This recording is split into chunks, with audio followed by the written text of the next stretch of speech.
Brock Lesnar has retired. Now, is this a surprise to anyone? Obviously, he had a drug test issue at UFC 200, the second, century of the UFC franchise, a huge event in of itself. And Brock tested positive post-fight and one time during his training camp for a substance which enhances or provides recovery after a steroid cycle. It's post-therapy for a steroid cycle. But Brock Lesnar never tested positive for any steroids. So you can't conclusively go for steroids when he hasn't tested positive for it. But there is linkage to the substance he used and that of steroids, using it as a post-cycle therapy method to enhance your recovery a little bit better. Because when you take steroids, your estrogen goes up, and as well as that, your testosterone also goes up. So as a man, you want your estrogen to be a bit lower. And apparently that's what a substance that Brock Lesnar was taking would have done. But the question remains, did he take steroids? You can't conclusively prove that. And he was also tested throughout his training camp as well. But he did test positive 2 times. Banned substance or not, he denies the allegations. We'll never know the full truth of whether he took steroids. So this means his career has a cloud of controversy, because this is a man who did the unexpected. This is a man who went from the World Wrestling Entertainment to the Ultimate Fighting Championship with a breeze. It's unheard of. You've seen CM Punk try and make the transition to the UFC, and he lost to Mickey Gall. Mickey Gall's obviously a great jiu-jitsu practitioner, and he got floored, especially with the technicalities involved in jiu-jitsu. He couldn't defend the rear naked choke. When he was on the ground, he found it extremely hard to get Mickey Gall off. In fact, he couldn't get him off. He just had to defend. Whereas Brock Lesnar, with the physique that the man possesses, steroids or no steroids, he's always been a big guy. You look at him in college, he was always massive. So he's a freak of nature. He's naturally well built, a very strong man, standing at 6'3", 265 pounds. He tries to make that weight, but he obviously weighs in about, 290. So he's a massive guy who moves like someone who's 5'5". It's incredible the agility this man possesses, and that was his biggest strength, really, in MMA. His wrestling and his athleticism.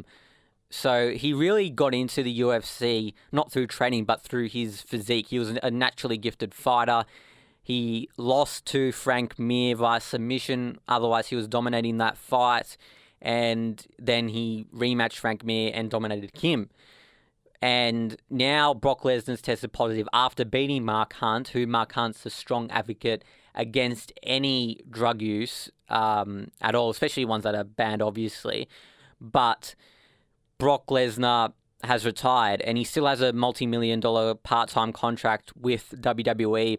So he's probably said, I've done my UFC career. I've done what needs to be done. I've become a champion. Now it's time to continue with the entertainment side and not put my body on the line as much as I did in the UFC, which is a smart decision. He has a family, and you definitely want to preserve your body as an athlete. And he's not the young man as he once was. He's reaching up to 40 years old now, but he's still a freak of nature. I could see him going on for another 10, 15 years, or definitely another 15 years with the physique he possesses to do whatever he wants. He may even return to the UFC. He can return to the UFC. Just because he's out of the testing pool doesn't mean he can't return. He just needs to alert the UFC of when he does need to return, and they'll give him there's a certain quota of months you need to fulfill to do some testing before you go back in. And Brock Lesnar could return, but for the moment he's retired. And he's had a good career, but definitely a cloud of controversy surrounds his time in the UFC and perhaps in the WWE. Conor McGregor wants to go without the UFC, and he wants to make the fight with Floyd Money Mayweather. Now, they both have two big egos. They both like money. They both want to fight, but they want to do it for the right reasons. Both want 100 million, but you can't have that. If you have a pizza, you can only have so many slices of that. And at the moment, everyone wants the whole, whereas there's only a select amount there for fighters to have. Especially in the case of Conor McGregor and Floyd Mayweather. They've got all the money in the world, but that doesn't mean anything. They want more. More is never enough. It kind of goes back to that Wolf of Wall Street mentality in the movies with Jordan Belfort, Leonardo DiCaprio acting it out. They want more. And this could be a huge problem if the UFC is not involved. Conor thinks he can make the fight with the Ali Act. So he thinks he can fight Floyd without the UFC's permission. And the Ali Act is obviously something that's originated from Muhammad Ali's time as a boxer, being not allowed to fight for a while. It stemmed from that, and McGregor thinks he can enact that.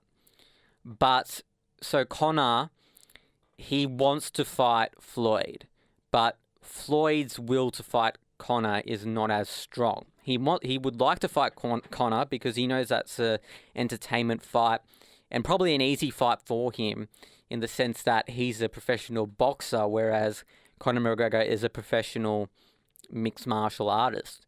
So there are real differences here. The UFC want in on a potential fight with these two megastars. Imagine the amount of money they could get. WME-IMG sold the company. Oh no, they bought the company for $5 billion. They need to repay that debt back to their stakeholders and so forth. What a better way to start repaying that properly, getting in some real influx of money with a Conor McGregor and Floyd Mayweather fight. But this is the catch. It's not a mixed martial arts match. It's a boxing match. And the UFC should stay away from boxing promotions because that's not what it is. It's a full form mixed martial arts fight. That's all. That's what it is, and that's what it has always been. So this goes against their very essence if they decide to promote McGregor and Mayweather.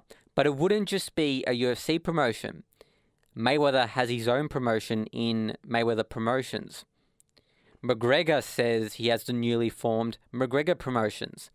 And then you have Showtime Boxing, which is generally considered as the perennial boxing promotion in boxing, especially over HBO. Obviously, HBO has a connection with Manny Pacquiao, but after the fight with Floyd Mayweather, Manny Pacquiao's numbers are dwindling because that interest to see him fight Floyd is not there because he lost quite convincingly to a better boxer on that night. So this is not about who wins or loses. I think we all know who would win that fight. A professional boxer fighting boxing over a mixed martial artist who has to concentrate on many forms of martial arts. The question is, can the fight get done? This is more interesting than, who will win. And I think the fight will get done eventually.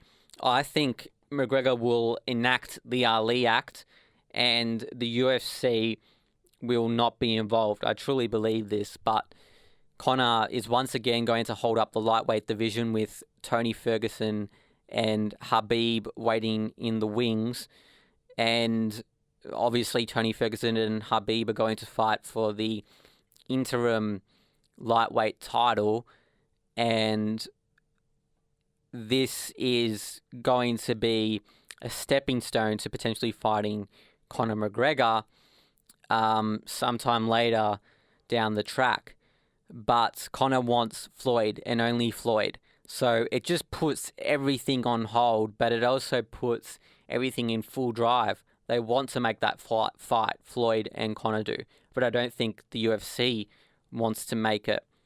And that's a huge thing when you have so many promotions vying for each other's spots. And it's time for a regular segment on this show. It's called Remember That Fight.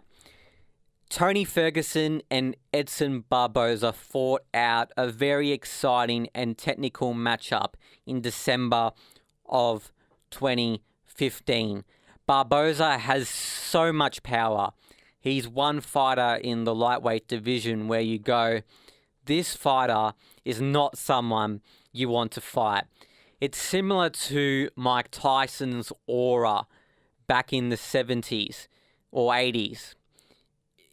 As a young, up-and-coming boxer, Tyson was feared amongst his opponents. You could see the fear in the opponents' eyes when Mike Tyson entered the ring. Barboza has a similar trait, except because he can't speak English and he's Brazilian, he scares his opponents through his fighting technique.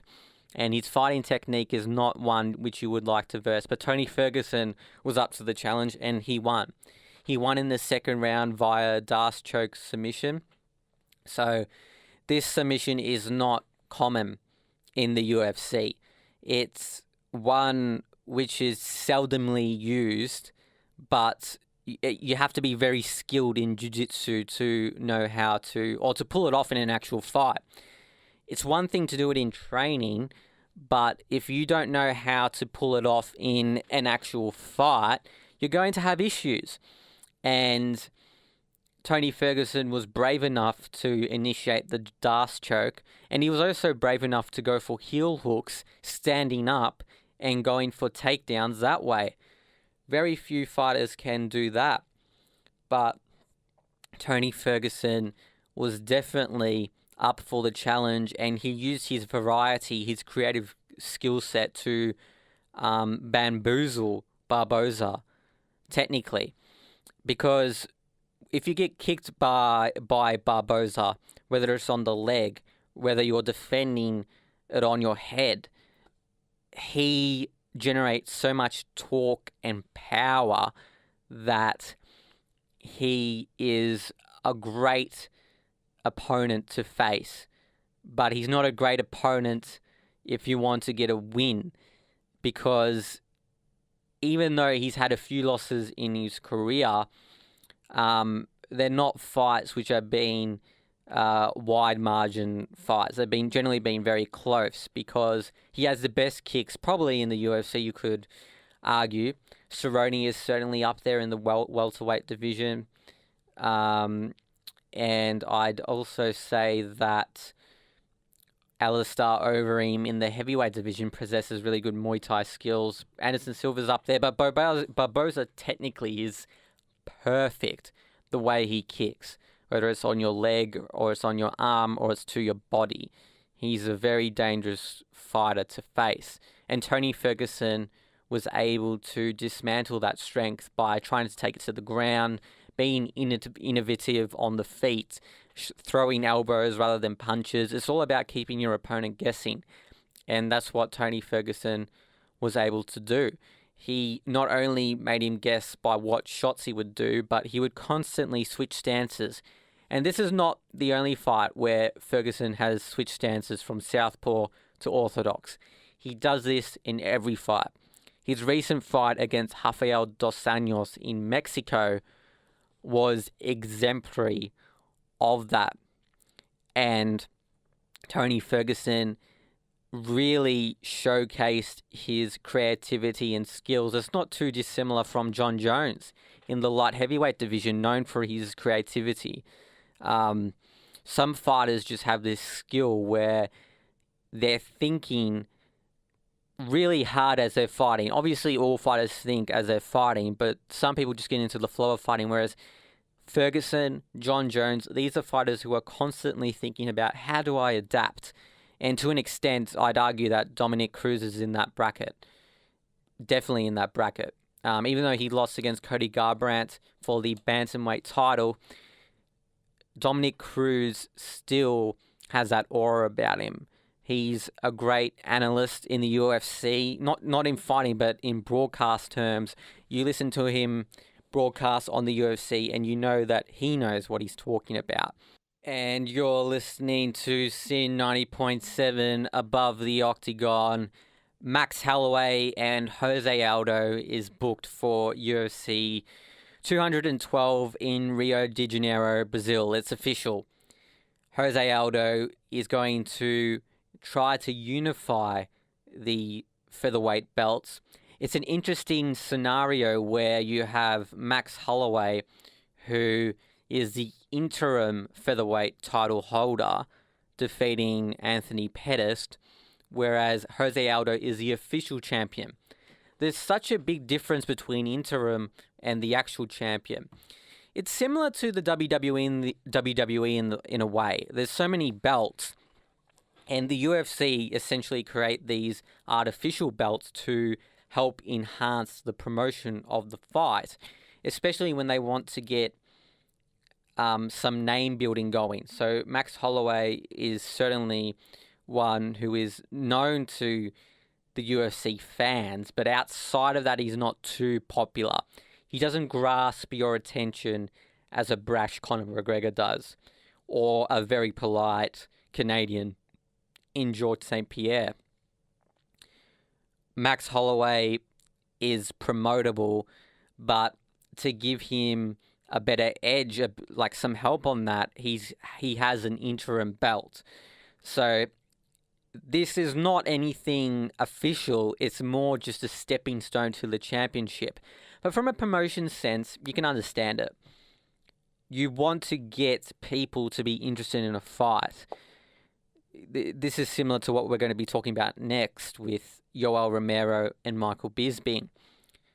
Michael Bisping is a recognizable fighter. He's been in many movies. But Yoel Romero, he only has about 20,000 odd Twitter followers. though he's a formidable opponent, in Bisping's own words, no one cares. And that's true to an extent. You need to get the fans hyped up. I mean, it's hard for, people who watch and listen and read about the UFC like I do, in the sense that you want to see the best fight the best. But you also understand the fact that the UFC, though popular, is still trying to establish market bases in Europe. So, England, all these countries, Australia is one, they're still trying to build a market there. So in order to do that, you can't just put the best against the best, risk the jeopardy of other fighters. You have to preserve their career and maybe even do more of an entertainment fight in a similar vein to what Conor McGregor and Floyd Mayweather is doing. So this is something you have to do sometimes in order to promote the fight. Holloway is less battle-weary than Aldo, so he's slightly younger than Aldo. But Aldo is a veteran, so this is despite being in his young 30s. Aldo started fighting very, very early. And they're both coming off impressive wins. Though Holloway has a reach and height advantage, Aldo is a top-level fighter and more well-rounded than Holloway. Holloway has great striking, but Jose Aldo has great credentials in jiu-jitsu as well. A lot of people look at his one and only fight with Conor McGregor and say he got knocked out in 14 seconds.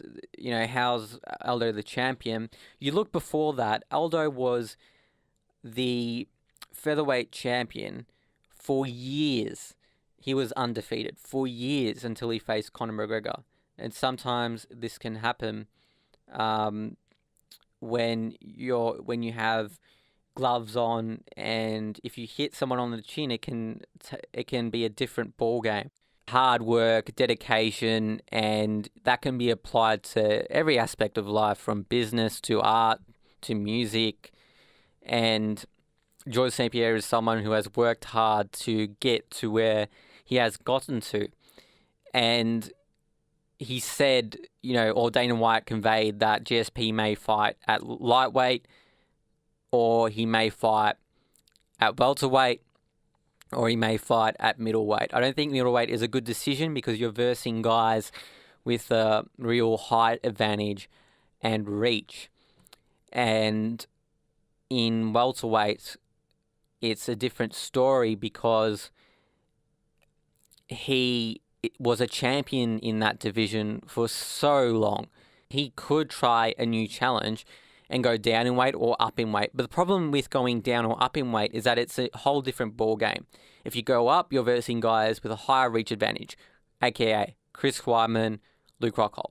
If he goes down, he's putting his body through a tremendous weight cut just to get there. So he's dehydrated. You can't use IVs anymore to rehydrate yourself. So you have to do it properly. And could he make that weight? He says he can, but there's no official decision on what weight he will fight at. So this is going to be a question that only George St-Pierre can answer.